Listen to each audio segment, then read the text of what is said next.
Devez-vous absolument acheter la K1C ou bien est-ce que c'est de la merde? Avant de rentrer dans le vif du sujet, c'est capital de remettre du contexte dans le développement de cette machine. La K1C, c'est l'héritière de la K1, qui est sortie il y a à peu près un an. Malheureusement, la K1 manquait grandement de fiabilité.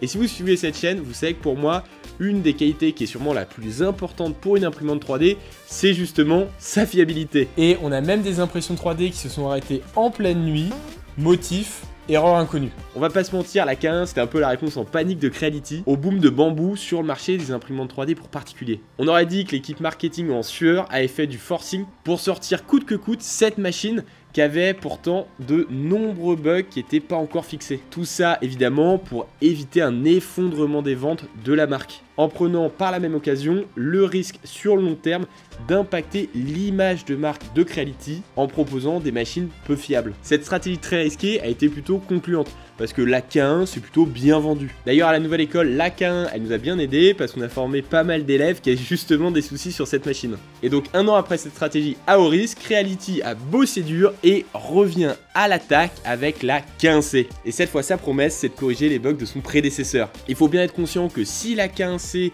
a encore des problèmes, ça risque de devenir très compliqué pour Creality, qui est pourtant un des leaders de la popularisation des imprimantes 3D chez les particuliers. Creality, vous nous faites le coup une fois, mais pas deux. Bon, maintenant que vous comprenez mieux les enjeux énormes qui pèsent sur les épaules de la K1C, on va pouvoir commencer à analyser ensemble la machine. C'est parti!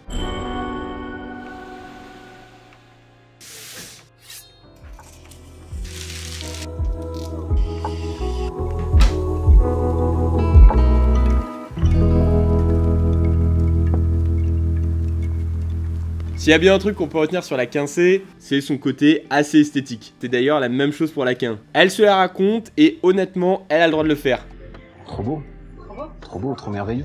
Son corps XY, ses belles finitions, son armature en aluminium et ses vitres teintées, je trouve vraiment que ça lui donne un peu un côté Batmobile de l'impression 3D. Actuellement, il y a de plus en plus d'imprimantes avec des enclosures fermées et le risque c'est d'avoir des machines qui font un peu cheap et ici franchement c'est pas le cas. Et le fait d'avoir des vitres teintées, ça donne un côté qui est beaucoup plus ouvert à la machine et ça va nous permettre de regarder notre impression sous tous les angles. Malheureusement, le revers de la médaille, c'est que c'est ultra salissant. Je sais pas si vous pouvez le voir à la caméra, mais on se retrouve vite avec un tas d'empreintes digitales sur la porte ou sur les fenêtres. Franchement, on se croirait dans une scène de crime.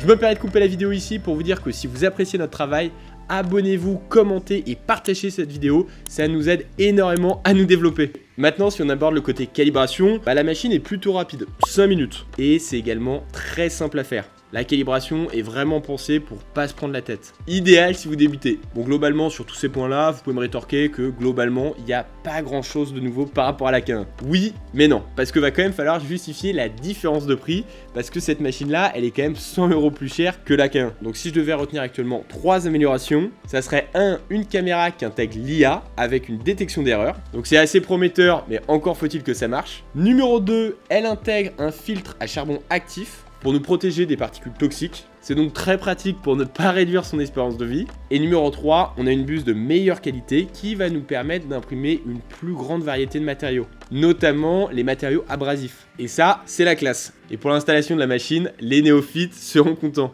L'imprimante est vraiment livrée clé en main. Le montage, il est incroyablement rapide, la notice est super claire, bref, pas de problème à ce niveau-là. Encore une fois, si vous débutez, vous serez content avec la K1C. Bon, pour le moment, on peut dire que la K1C est plutôt bien partie, elle met la barre assez haute. J'espère que ça va continuer ainsi. Passons maintenant à son baptême du feu, ses premières impressions.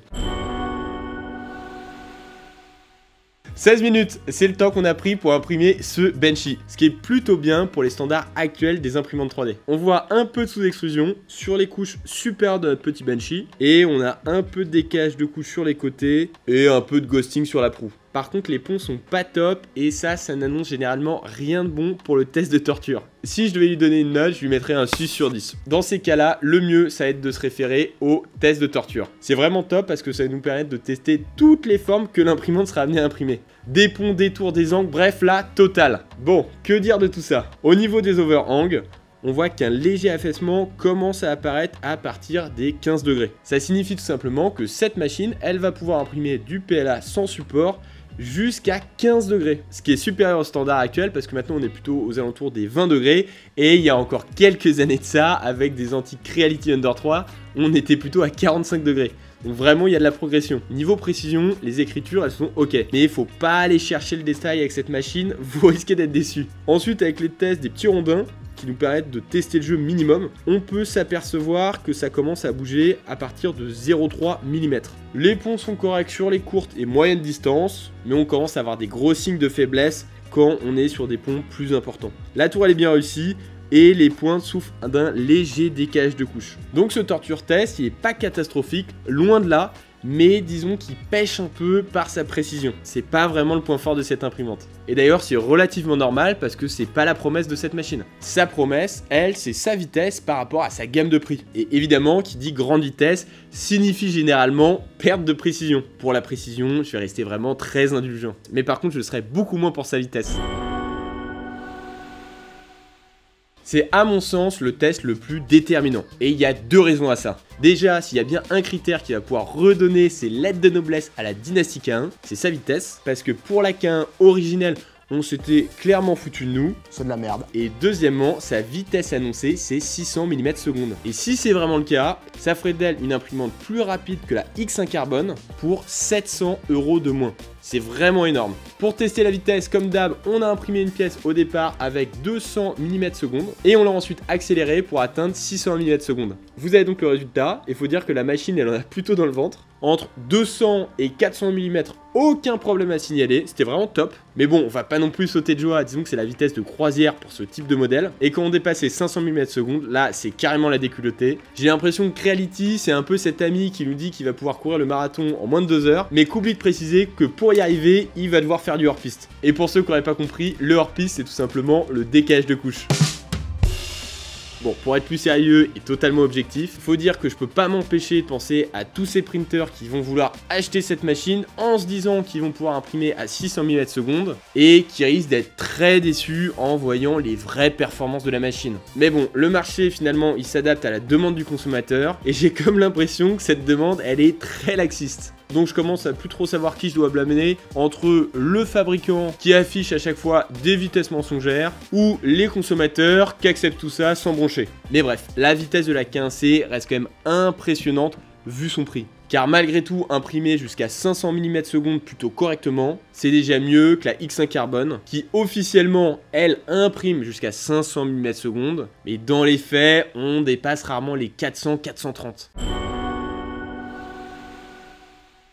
Pour tester sa vibration, on a fait un joli vase mode. L'imprimante, elle intègre un input shaping, mais malgré tout, on observe quand même un petit décalage de couches sur les premières couches. C'est souvent le cas. On peut toutefois ajouter un lidar pour nous permettre de scanner le plateau, et ça permet de réajuster la première couche en changeant le offset en Z, qui a pour avantage de nous permettre de mieux gérer les vibrations. Pour moi, je dirais donc que ce test est réussi. Autre point qui risque de vous intéresser, c'est le bruit. Un des reproches qu'on fait souvent aux imprimantes 3D, c'est clairement son bruit, surtout si vous êtes un particulier. Ça peut vite devenir une vraie cacophonie. Mais ici, on peut dire un grand merci à l'enclosure qui est fermée. Le son est vraiment raisonnable. On est à 55 décibels couvercle fermé. Et il y a même une notion Be Quiet qui va nous permettre d'imprimer à 50 décibels. À titre de comparaison, parce que comme ça, c'est peut-être pas très parlant, dites-vous qu'un frigo, ça tourne autour des 40 décibels. C'est donc vraiment pensé pour les particuliers qui souhaitent mettre cette imprimante dans leur chambre ou dans leur salon. Plus on a fait de tests avec cette machine, plus on a découvert que cette machine, elle est vraiment pensée pour le confort de l'utilisateur. Vraiment, je commence à l'aimer de plus en plus et je me demande si on va la faire gagner dans cette vidéo. En termes d'amélioration, un des points forts qu'on avait évoqué en début de vidéo était le fait que cette imprimante elle utilisait une buse de meilleure qualité, qui nous permet donc une plus grande ouverture en termes de matière imprimable, notamment tous les matériaux abrasifs et surtout le fameux carbone, d'où le nom K1C. Sans compter que cette buse, elle peut quand même monter jusqu'à 300 degrés. Ça commence à faire pas mal. Pour tester les imprimantes avec du carbone, on s'est amusé à faire ce petit benchy. On a imprimé ce benchy et franchement, il est plutôt pas mal. Si ce n'est cette terrible cicatrice de guerre juste là. C'est franchement dégueu. C'est en fait la marque de jointure. Mais pour éviter ce type de problème, on peut toujours régler ça dans le slicer, en modifiant tout simplement l'emplacement des jointures. On a aussi testé du TPU et de l'ABS. Pour l'ABS, franchement, rien à dire. L'impression est vraiment super clean. mais par contre le TPU c'est vraiment cata. Il y a de la sous-extrusion, du stringing et la qualité globale est vraiment dégueu. Après je le rappelle, on est resté sur les paramètres de base de l'imprimante. Le TPU c'est dans tous les cas une matière qui est quand même assez compliquée à imprimer. Et bien sûr si vous souhaitez obtenir une meilleure qualité d'impression, il y a pas mal de modifications que vous pouvez faire dans votre slicer, notamment en réduisant votre vitesse d'impression, jouer sur votre température et sur votre débit d'extrusion. Mais pour ça, encore une fois, il faut savoir utiliser un slicer. Et ça tombe bien parce que je vous le rappelle, ici, on forme à l'impression 3D en individuel. Donc si vous voulez pas avoir ce type de problème, allez sur notre site. Passons maintenant au volume d'impression. L'imprimante, elle possède un plateau de 220 sur 220 sur 250 mm. C'est donc vraiment la taille standard pour une imprimante 3D. Même si je sais que tout le monde souhaite un plus gros plateau, je vous promets que ça suffit pour la grande majorité de vos projets. Franchement, vous pouvez me croire, à l'atelier, on a des gros modèles d'imprimantes.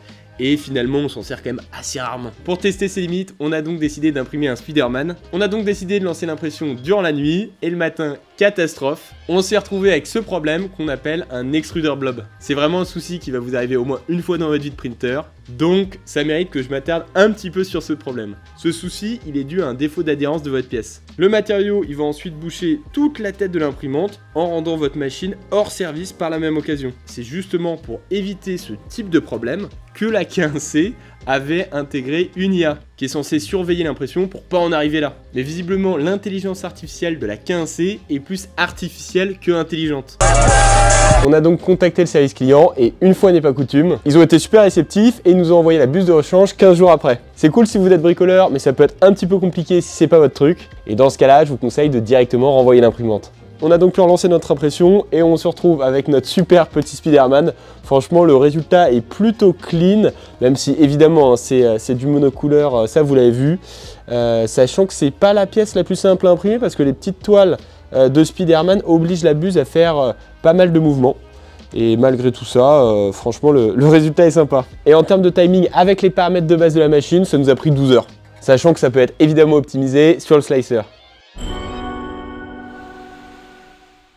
Comme d'habitude, on va faire un petit aparté entre nos coups de cœur et au contraire ce qui nous a brisé le cœur. Le filament difficile à insérer à cause de la tête d'impression, ça c'est pas cool. Le plateau lisse est super user-friendly, il se cale parfaitement sur les bords, ça c'est vraiment cool. Le système de rangement de bobines à l'arrière, ça c'est pas cool. Je sais qu'il y a des extensions pour nous permettre de mettre ce système sur le côté. Mais moi, ce que je préfère, c'est généralement qu'on a les bobines juste au-dessus. Je vous le dis parce que ça m'a fait marrer. Si vous êtes un fan de foot et un fan du Bayern de Munich, il y a une collab entre le Bayern et Creality avec une K1C aux couleurs du club. Dommage, c'est pas mon équipe favorite. Et pour finir, on a un écran tactile de super qualité qui est réactif, facile à utiliser, c'est vraiment sympa. En termes de firmware, j'ai envie de dire que l'imprimante est vraiment à la hauteur de nos attentes. Surtout en termes d'accessibilité. Je le rappelle encore une fois, génial si vous êtes débutant. On peut contrôler beaucoup de paramètres à distance à l'aide du Wi-Fi. Par exemple, changer la vitesse d'impression, contrôler les ventilateurs, le mettre en mode silencieux. Bref, on a un contrôle quasi total de la machine. Et pour le slicer, pas de panique, c'est vraiment un jeu d'enfant. Le slicer de Creality, Creality Print, est simple d'utilisation et très instinctif. Alors, que retenir de tout ça? La K1C redore-t-elle le blason de la dynastie K1 et par là même l'honneur de la marque? Si vous êtes novice ou même intermédiaire, franchement cette machine est top.